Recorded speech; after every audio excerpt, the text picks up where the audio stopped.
بسم اللہ الرحمن الرحیم۔ پچھلے سبق کے اندر آپ لوگوں نے سماعت فرمایا کہ فوت شدہ بزرگوں سے وسیلہ جائز ہوتا ہے، اس پر آپ نے دلائل بھی سماعت فرمائے۔ اس کے اندر ایک روایت کی گئی تھی بیان آپ لوگوں کے سامنے، جو حضرت سیدنا عباس رضی اللہ تعالیٰ عنہ کے متعلق تھی کہ ان کو وسیلہ بنا کر حضرت سیدنا عمر فاروق رضی اللہ عنہ نے بارش طلب کی تو اللہ تبارک و تعالیٰ نے سیراب فرما دیا، بارش عطا فرما دی۔ تو اب یہاں ایک سوال یہ کیا جاتا ہے کہ حضرت عباس رضی اللہ عنہ سے توسل کی وجہ کیا ہے؟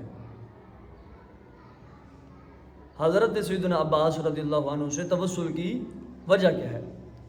علماء کرام فرماتے ہیں کہ سیدنا عمر فاروق رضی اللہ عنہ کے حضرت عباس رضی اللہ تعالیٰ عنہ کو وسیلہ بنانے سے یہ ثابت نہیں ہوتا کہ دنیا سے رحلت کر جانے والے حضرات کو وسیلہ بنانا جائز نہیں، یہ تو ثابت نہیں ہوتا۔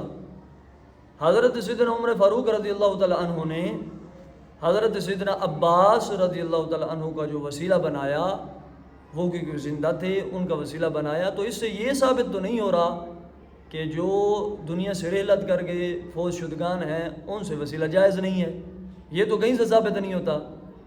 حضرت سیدنا عمر فاروق رضی اللہ عنہ نے نبی کریم علیہ السلام کی بجائے حضرت سیدنا عباس رضی اللہ عنہ کو وسیلہ بنایا تاکہ لوگوں پر واضح کر دیں کہ حضور نبی رحمت صلی اللہ علیہ وسلم کے علاوہ ہستیوں کو بھی وسیلہ بنانا جائز ہے، یہ ثابت ہوتا ہے، یہ ثابت نہیں ہوتا۔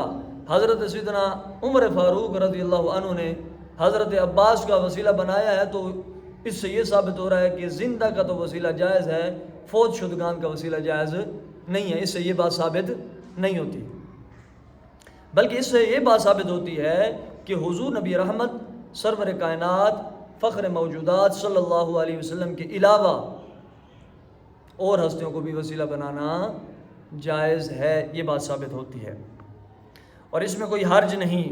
تمام صحابہ کرام میں سے حضرت عباس رضی اللہ عنہ کو رسول اللہ صلی اللہ علیہ وسلم کے اہل بیت کی عزت و شرافت ظاہر کرنے کے لیے خاص کیا گیا کہ رسول اللہ صلی اللہ علیہ وسلم کے خاندان میں سے اس وقت عزت و شرافت میں یہی سب سے بڑھ کر تھے، کیونکہ حضور کے چچا بھی ہیں، اس لیے ان کا وسیلہ بنایا گیا۔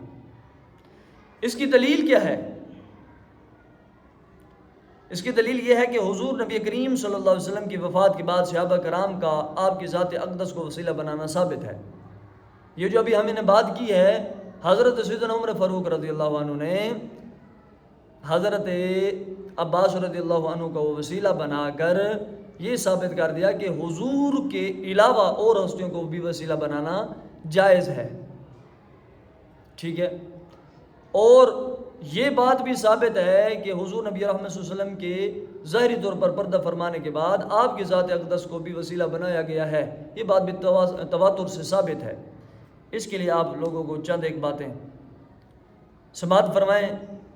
آپ کی ذات اقدس کو وسیلہ بنانا ثابت ہے، آپ کی وفات کے بعد صحابہ کرام سے ثابت ہے۔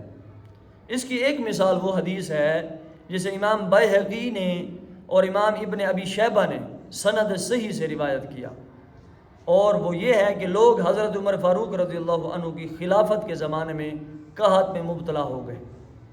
آپ کا دور خلافت تھا اور لوگ قحط میں مبتلا ہو گئے۔ حضرت بلال بن حارث نے نبی کریم علیہ السلام کے روضہ مقدسہ پر حاضر ہو کر عرض کیا، یا رسول اللہ صلی اللہ علیہ وآلہ وسلم، اپنی امت کے لیے بارش کی دعا فرمائیں۔ اب حضرت بلال بن حارث قحط کے سالوں میں جو حضرت عمر فاروق کے دور خلافت میں قحط پڑا تھا، حاضر ہو رہے ہیں کن کی بارگاہ میں؟ حضور نبی رحمت صلی اللہ علیہ وسلم کی بارگاہ میں حاضر ہو رہے ہیں، اور جا کر عرض کیا کر رہے ہیں، یا رسول اللہ اپنی امت کے لیے بارش کی دعا فرمائیں کیونکہ لوگ ہلاکت کے دہانے پر پہنچ چکے ہیں۔ یہ بات تو خواب میں انہیں نبی کریم علیہ السلام نے شرف زیارت عطا فرمایا اور ارشاد فرمایا، تم عمر بن خطاب کے پاس جا کر انہیں سلام کہو، انہیں سلام کہو اور انہیں بتاؤ کہ انہیں بارش سے سیراب کیا جائے گا، انہیں بارش سے سیراب کیا جائے گا۔ حضرت بلال بن حارث نے حضرت عمر فاروق رضی اللہ تعالی عنہ کو اطلاع دی تو آپ پہلے تو رو پڑے۔ کیا اطلاع دی؟ جا کر جب حضور کا سلام دیا تو رو پڑے، اور اس کے بعد روایت میں آتا ہے کہ اللہ تبارک و تعالیٰ نے اتنی بارش دی کہ جل تھل مچ گیا سارا۔ کیا ہو گیا؟ اللہ تبارک و تعالیٰ نے اتنی بارش عطا فرمائی کہ کیا ہو گیا؟ جل تھل مچ گیا۔ اب اس روایت سے ہم نے استدلال کس چیز کا کرنا ہے؟ جائے استدلال کیا ہے اس روایت میں جو ابھی میں نے آپ لوگوں کے سامنے بیان کی ہے؟ اس میں جائے استدلال کیا ہے؟ اس حدیث میں جائے استدلال حضرت بلال کا عمل ہے، حضرت بلال بن حارث کا عمل ہے۔ کات میں مبتلا کیے گئے، خود دعا نہیں کی، اپنے سے اوپر والے مقام والے صحابی سے دعا نہیں کرائی، یہاں تک کہ حضرت سیدنا عمر فاروق خلیفہ وقت ہیں، خلیفۃ الرسول ہیں، امیر المؤمنین ہیں، ان سے بھی دعا نہیں کرائی، بلکہ حاضر ہوئے تو حضور کے روزے پر حاضر ہوئے ہیں، اور وہ صحابی ہیں۔ اور وہ کیا ہیں؟ صحابی ہیں۔ سارے صحابہ عادل بھی ہوتے ہیں، سارے صحابہ ثقہ بھی ہوتے ہیں، اور کریم آقا علیہ الصلوۃ والسلام کی فرامین کا کچھ مفہوم یہ بھی ہمیں ملتا ہے کہ بھئی میرے بعد میرے صحابہ کے راستے کو پکڑنا، میرے بعد میرے صحابہ کے راستے کو پکڑنا، میرے بعد خلفائے راشدین کے راستے کو پکڑنا، اس طرح کے ہمیں مفہوم مل جاتے ہیں کریم آقا علیہ الصلوۃ والسلام کے فرامین مبارکہ سے۔ تو جائے استدلال یہ ہے کہ حضرت بلال کا جو یہ عمل ہے یہ جائے استدلال ہے اس روایت میں۔